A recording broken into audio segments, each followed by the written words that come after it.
hektar. Nah, tanaman padi ini telah ditanam sejak 15 Juni 2022 dan diharapkan akan panen pada 21 September 2022. Dengan total organik, biaya produksi dapat ditekan hingga 70% dan produktivitas meningkat hingga 200%. Program ini merupakan bagian dari Dalian Inflasi Pangan atau Kernas PIP. Dan Plot Padi ini berada di kawasan wisata Ciboer, Desa Bantaragung. Nah, bagi Bapak Ibu, teman-teman, saudara-saudari yang ingin berwisata sehat, yuk ke Bantaragung aja. Salam organik.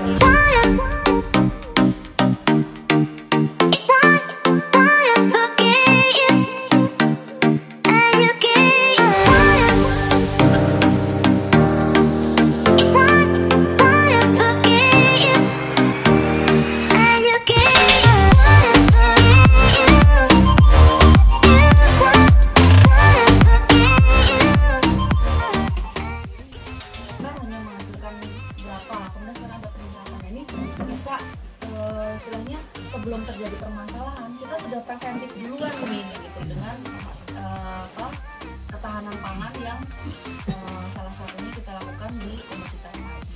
Jadi mungkin nanti hari ini kita dengarkan sama-sama bagaimana hasil evaluasi monitoring untuk dampak padi ini, dan tadi kami juga menanyakan apakah rencana panen kapan, kemudian prediksinya seperti apa, atau antisipasi apa yang harus kita lakukan untuk tetap menjaga nih supaya konsisten dan komitmen ini tetap kita pegang bersama-sama, dan insya Allah nanti ketika kita bisa menunjukkan hasil itu bisa menjadi inspirasi untuk teman-teman lain. Jadi ini ada dua.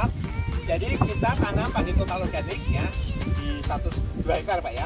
Terus padi yang kimia sebagai kontrol di sebelahnya itu juga ada ya, sekitar 2 hektaran. Jadi akan kita lihat, nah ini perbedaannya bisa kita bandingkan ya. Seperti biasanya kalau kita kontrol akan kita lihat dulu ujung akar. Dan inilah yang membedakan antara padi kimia dan organik. Inilah kimia, ini total organik. Ya. Jadi akarnya sudah kelihatan, dia lebih panjang, lebih lebat, lebih tebal ya teksturnya. Sedangkan yang kimia kelihatannya dia lebih pendek dan bentuknya akan kayak begini, macam begini. Kenapa? Karena ini tanahnya lebih asam. Nah, gitu Pak, lebih asam. Sehingga pertumbuhan akarnya itu tidak langsung los, tapi dia akan kayak tertahan gitu. Kalau orang kayak sariawan, jadi mau buka mulut itu sulit. Nah, dia sehingga akar itu nggak kelihatan los itu, tapi agak tertahan itu ya. Nah ini bentuknya seperti ini. Ini jadi akarnya sebenarnya sakit, kalau mau sakit. Nah inilah sebenarnya akar yang tidak sehat. Ya, oke ya, ini kira. Dan ini nanti kelihatan sekali akar ini akan menghasilkan padi yang tidak bernas ya, tidak mentes. Karena apa? Karena kemampuan akar itu terbatas, maka daun-daun, batang dan seterusnya, anatomi yang di atasnya dia juga akan tidak bertahan lama. Karena penopangnya rapuh gitu Pak ya. Kalau Bapak buat fondasinya pendek ya, rumahnya mungkin agak cepat rapuh. Jadi nanti ini usia-usia 2 bulan, 3,5 bulan ini sudah menguning. Nah kalau sudah menguning, otomatis ini padinya juga akan tidak maksimal Pak. Harusnya dia bisa masih memasak daunnya, tapi dia tidak bisa memasak, akibatnya nanti kopong. Nah ini beda, oke ya. Dengan akar yang sehat kayak begini Pak, ini beda sekali ya, oke. Sangat beda sekali. Dia beda kelihatan. Akar yang di sini, ini dia lebih los. Wah, maksudnya los itu. Dia lebih panjang sehingga ya. Nah, kenapa? Tanah di sini dijaga oleh mikroba yang Bapak sudah olah ketika Bapak melakukan treatment tanah. Ya, treatment 1, treatment 2, treatment 3 itu Bapak mengisi mikroba ke dalam tanah sehingga tanah tadi dijaga oleh 1 gramnya itu 100 juta mikroba. Nah, inilah hasilnya kayak gini Pak. Jadi jerih payah Bapak yang kami dorong terus waktu itu, ya inilah hasilnya. Bapak sudah bisa merasakan buah hasilnya dari alam ini. Nah, akar inilah yang akan membedakan Pak. Ini jumlah anakannya berbeda Pak ya. Oke, ini petani-petani nanti juga akan saya beri komentar di anakannya berbeda, hijaunya berbeda. Nanti ini sampai panen pun masih hijau Pak. Nah, ibaratnya gitu. Karena apa?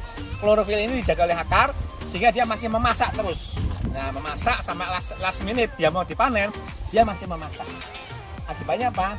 Akibatnya padinya lebih bernas. Ya, bernasnya lebih terisi terus karena diisi oleh nutrisi terus. Nah, ini akan kita lihat. Jadi kalau ini bisa kita lihat sekarang ya, dari ujung akar kelihatan berbeda, ujung daunnya lebih tinggi, anakannya lebih lebat ya. Sekarang kita mau berprediksi ya, prediksi itu analisa secara ilmiah. Kalau ini dulu hasilnya berapa ton Pak per hektar? 4 ton ya, ya 5 lah ya terbaik ya. 4. Oke.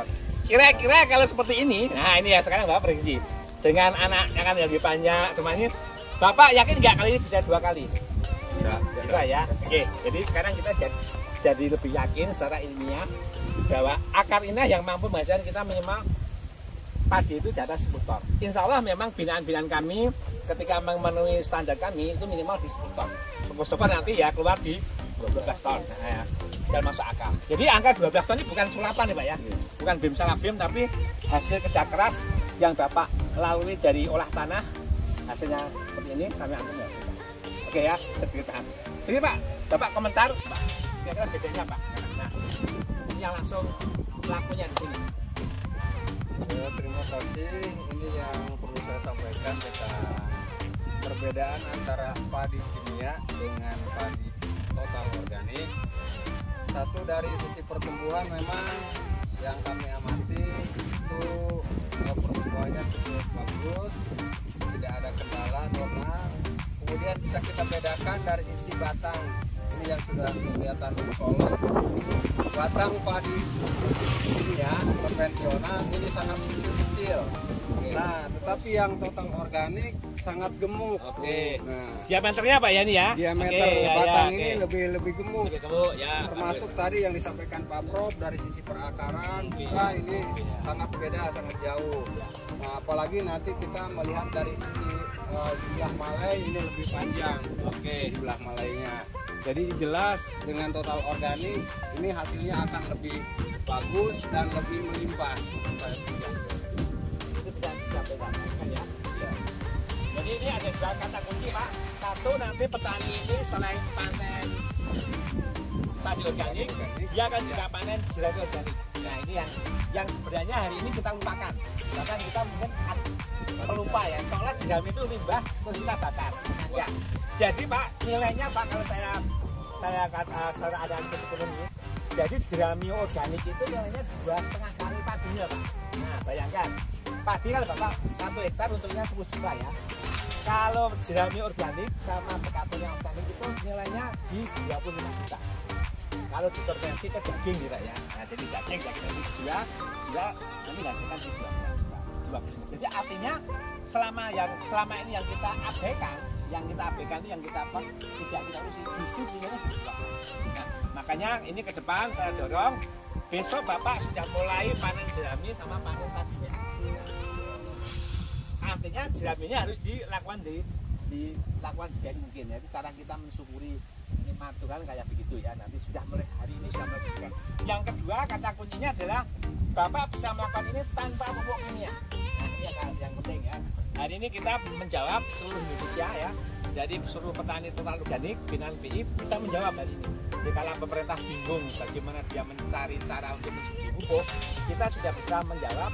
Kami tanpa pupuk subsidi sudah bisa menghasilkan padi total yang hasilnya justru lebih bagus dari padi. Ini ya saya kira ya. Oke, saya kira cukup. Sekian, salam total organik.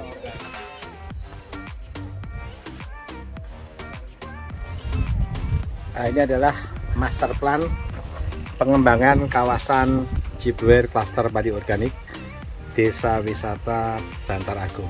Nah, ini adalah satu peta pengembangan klaster padi organik ya.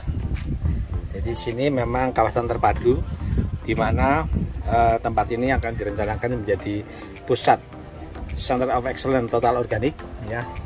Dimulai dari klaster yang ada di sini seluas kurang lebih ya mungkin hampir 10 hektar. Terus di sini ada teras Cibuir memenuhi yaitu area edukasi pertanian padi organik. Di sini ada percontohan untuk bagaimana mengolah limbah menjadi super vokasi, terus mengolah tanah sehat dan mengolah tanah menjadi tanah subur ya dengan 5 standar total organik. Juga ada untuk display pupuk display produk padi organik ya, seperti Saung Cibuir namanya. Di sini display semua produk-produk organik akan kita tampilkan di sini. Juga ada pawon Cibuir atau area kuliner. Nah, di sini aneka makanan kuliner ya akan kita display di sini juga ya, mulai dari beras, mulai dari makanan-makanan yang sayuran, semuanya berbasis total organik sebagai pawon Cibuir. Artinya area kuliner yang menggunakan resources atau hasil panenan organik berbasis emas. Nah, ini adalah suatu kawasan yang diinisiasi oleh Bank Indonesia KBW Cirebon.